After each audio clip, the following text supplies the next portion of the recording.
साली आधी घरवाली। सिमरन की छोटी बहन विभा माँ के होते हुए भी सिमरन के ही पीछे लगी रहती थी। सिमरन, आ गई हो तो इसे खाना खिला दो। बोल रही है तुम जब तक नहीं खाओगी ये भी नहीं खाएगी। क्या है विभा, तुम खा लिया करो ना, मुझे ऑफिस से आने में देर हो जाती है। और कोई छोटी बच्ची तो हो नहीं तुम जो खाना भी नहीं खाती हो कि दीदी आएगी तो ही खाऊंगी। हाँ हाँ, छोटी बच्ची ही समझ लो। और एक बात, जब आपको पता है कि मैं आपके बिना नहीं खाती हूँ तो रोज रोज क्यों बोलती हो? अरे क्या है ये, दोनों बहनें कम माँ बेटी ज्यादा लगती हो। अरे दीदी की शादी हो जाएगी तब क्या करेगी बोल? जब होगी तब की तब देखेंगे। मैं तो दीदी के साथ ही रहूंगी हमेशा। दोनों की शादी ऐसे घर में कर देंगे जहाँ दो भाई हो। खैर, मामला आया गया हो जाता है।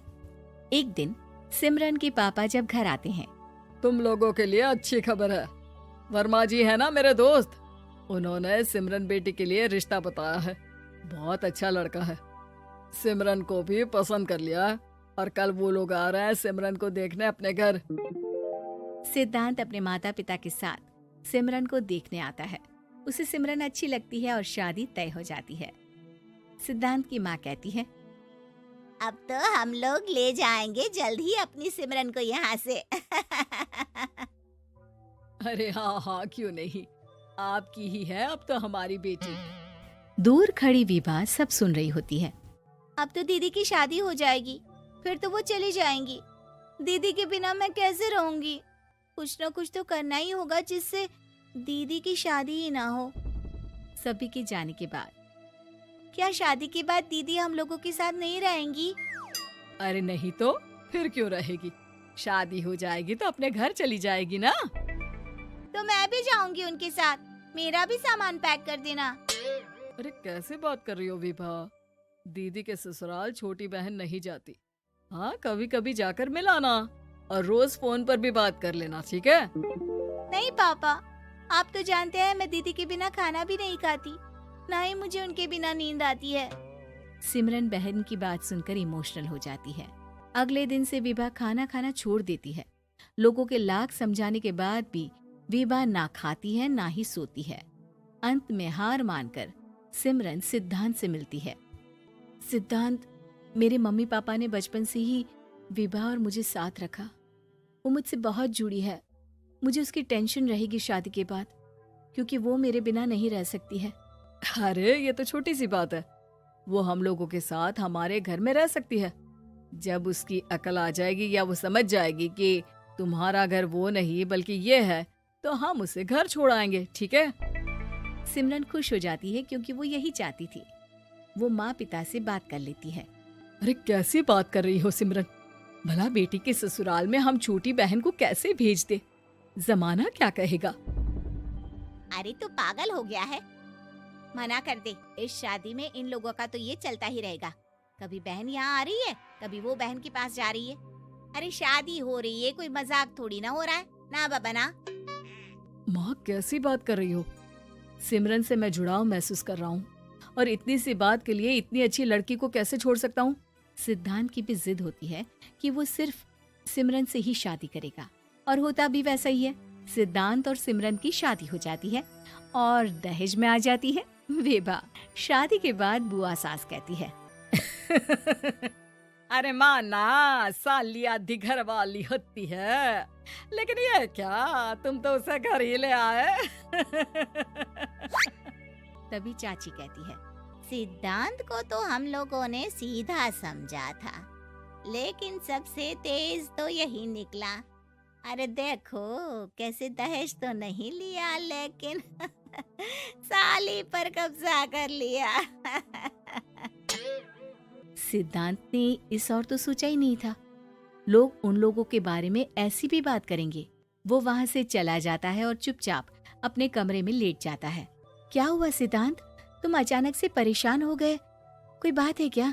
अरे नहीं नहीं, वो थक गया था ना, शादी की सारी तैयारी और रस्मों के बीच, सोच रहा हूँ थोड़ा आराम कर लूं। हाँ ठीक है, आप लेट जाइए, मैं विभा का बेड लगा देती हूँ जमीन पर। क्या? वो यहाँ सोएगी? हाँ, बताया तो था कि उसे नींद नहीं आती मेरे बिना। तो तुम आराम से लेटो ऊपर, हम लोग नीचे बिछा लेते हैं। अरे नहीं नहीं, तुम दोनों आराम से लेटो ऊपर, मैं माँ पापा के रूम में जा रहा हूँ। सिद्धांत वहाँ से दूसरे कमरे में चला जाता है, जहाँ सिद्धांत के पिता उससे कहते हैं, क्या बात है बेटा, तू उस कमरे में क्यों नहीं सो रहा? बहू से लड़ाई हो गई है क्या शादी के पहले दिन ही? अब नहीं पापा, वो दोनों बहनों को बात करनी थी और मुझे नींद आ रही है, तो मैं यहाँ सोने चला आया। अगले दिन सिद्धांत तैयार होकर ऑफिस जाता है। ऑफिस में लंच के वक्त दोस्त कहता है, क्या बात है सिद्धांत, इतना सारा खाना एक ही दिन में? हाँ यार, वो सिमरन को खाना बनाने का शौक है तो उसी ने बनाया है। यार हम लोगों की तो सिर्फ एक ही बीवी है, इसकी तो दो है ना। सिद्धांत को गुस्सा आ जाता है। कैसी बात कर रहा है तू? अरे तू तो भाग्यशाली है जो बीवी के साथ साथ साली भी आ गई।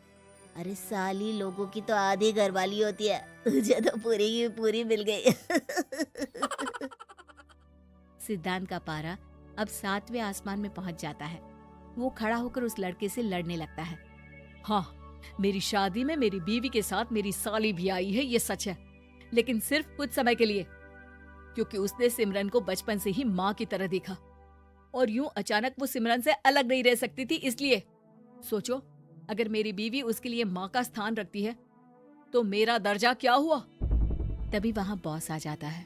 माफ करना सिद्धांत, यहाँ इस मेंटल लेवल के लोग हैं, जरूरी नहीं साली सिर्फ आधी घरवाली ही हो, कभी वो छोटी बहन तो कभी बेटी भी होती है। वेल डन सिद्धांत। सिद्धांत को अब ऑफिस में कोई कुछ नहीं कहता, लेकिन आस पड़ोस का वो तो वही हाल रहता है। सिद्धांत ऑफिस से घर की ओर आ रहा होता है कि रास्ते में उसे अपनी कॉलोनी का दोस्त मिल जाता है। क्या बात है, चेहरे की चमक बता रही है, शादी से बड़ा खुश है तू, क्यों? हाँ यार, अच्छी लड़की और अच्छा परिवार मिलना कहाँ होता है जल्दी आजकल। यार हमें भी दिला देना ऐसा परिवार जहाँ एक के साथ एक फ्री की स्कीम चल रही हो। सिद्धांत को फिर गुस्सा आ जाता है। वो दोस्त को मारने के लिए हाथ उठाता ही है कि वहाँ विभा आ जाती है। अरे जीजू, रहने दीजिए ना, ये लोग नहीं समझेंगे कि इंसानियत क्या होती है। ये सच है कि दीदी से कैसे दूर रहना, ये मुझे पता नहीं था। आपने मुझे दीदी के पास रहने का मौका देकर ये समझने का मौका दिया कि लड़की का असली घर उसका ससुराल होता है।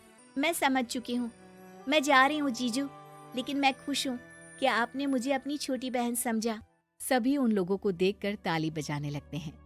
विभा अपने घर चली जाती है और सिद्धांत खुशी खुशी सिमरन के साथ रहने लगता है।